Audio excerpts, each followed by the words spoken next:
నేను వికలాంగుల హక్కుల పోరాట సమితి ప్రెసిడెంట్. సమస్య ఏంటంటే వికలాంగుల పట్ల ఈ పార్టీల పరంగా రాజకీయం పరంగా అసలు ఏం చేస్తారు వీళ్ళు. వికలాంగులు అంటే చులకన అయిపోయింది. వికలాంగుడు అంటే నేను ఒక్కనే వికలాంగులు కాదు, నా ఫ్యామిలీ ఉంటుంది. మా ఫ్యామిలీలో ఎంతమంది ఉన్నారు, ఒక 10 మంది ఉన్నారు అనుకో, 10 మంది ఓట్లు వచ్చినట్టే కదా. ఇప్పుడు నేను నా నా ఒక్క లోపం వల్ల నేను ఒక్క పనికి రాకుండా అనే ఉద్దేశంతో ఉంటారు. ఇప్పుడు మాకు రాజకీయ రిజర్వేషన్ లేదు. ఇప్పుడు సుప్రీంకోర్టు గైడెన్స్ ఉంది, దాని ప్రకారం చట్టాలు ఉన్నాయి.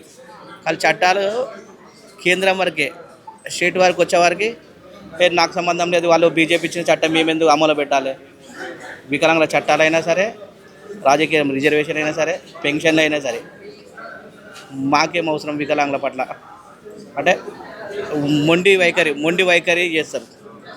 కానీ ఓటు రేపు ఓట్లు ఉన్నాయన్నప్పుడేమో ఒక వీల్ చైర్ పెడతారు, అప్పుడు రెస్పెక్ట్ ఇచ్చి మర్యాదగా తీసుకెళ్తారు. అప్పుడు ఎందుకంటే వాళ్ళకి అవసరం కాబట్టి. ఇప్పుడు మా అవసరాలకు ఇప్పుడు ఒక్కొక్క ఇంట్లో పెన్షన్లు, కొంతమంది వికలాంగులు భార్యాభర్తలు వికలాంగులు ఉంటారు, పెన్షన్ల పైన ఆధారపడేటోళ్ళు ఉండరు. ఆ పెన్షన్ లేకపోతే అలా పూట గడవదు.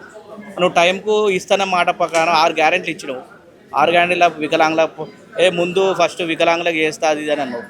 పక్క రాష్ట్రంలో చంద్రబాబు నాయుడు చేస్తాడు, మీకు చేయడానికి ఏమవుతుంది?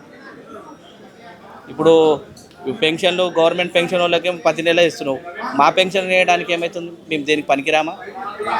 మీ మామ జైపాల్ రెడ్డి కేంద్ర మంత్రిగా ఆయన స్ఫూర్తితో మరే వాళ్ళ అల్లుడు కదా, వికలాంగులని కూడా అర్థం చేసుకుంటాడని మేము కూడా వికలాంగులం ఓటు హక్కు వినియోగించుకున్నాం. కానీ ఈయన కూడా అరే మామ అంత ఛాలెంజ్గా ఒక సుప్రీం లాగా విజయవంతంగా పార్లమెంటు మెంబర్ అయ్యిండు, నువ్వు ముఖ్యమంత్రి అయినావు. అరే మామ మంచిగా ఉన్నాడు, మామ అల్లుడు కూడా మొత్తం ఇంటి పరిస్థితి తెలుసు కదా, మాకు కూడా ఏదైనా వికలాంగులకు చూస్తాడని అందరం ఓట్లు వేసినాం, నమ్మినాం. కానీ మా విషయంలో మా చట్టాలు పట్టించుకుంటలేరు. ఇప్పుడు 2016 చట్టం ఉంది, వికలాంగుల చట్టం. ఇప్పుడు పోలీస్ స్టేషన్కి వెళ్తాం, ర్యాంపులు ఉండయి, వీల్ చైర్లు ఉండయి. ఇప్పుడు ఉదాహరణ చెప్తుంటే, ఒక police station Chikkadpally police station ఉంది, సిఐ దగ్గరికి వెళ్ళినాం, సార్ సీనియర్ సిటిజన్ నేను వీల్ చైర్ పైన ర్యాంపులు కావాలి, వీల్ చైర్ కావాలి అడిగితే, నువ్వు కొనే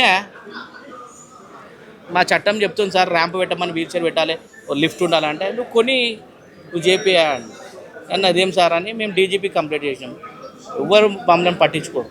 మా చట్టాలు ఉన్నాయి, ఏదో తాత్కాలం వస్తుంటారు పోతుంటారు రాజకీయ నాయకులు. కానీ ఆంధ్రలో చంద్రబాబు నాయుడు మాత్రం ఫస్ట్లో టైం టు టైం 1వ తారీఖు ఇంటికి పోయి మరీ పింఛన్ ఇస్తాం. నీకు ఇవ్వడానికి ఏమవుతుంది? ఏమంటే అప్పులు ఉన్నాయి, ఇది ఉన్నాయి అంటున్నావు. మా వికలాంగుల పెన్షన్ వేయడానికి అప్పు చేసుకున్నావా? వికలాంగుల ఓటు పనికి వస్తుంది కానీ వికలాంగుల పెన్షన్ వేయడానికి పనికిరామా?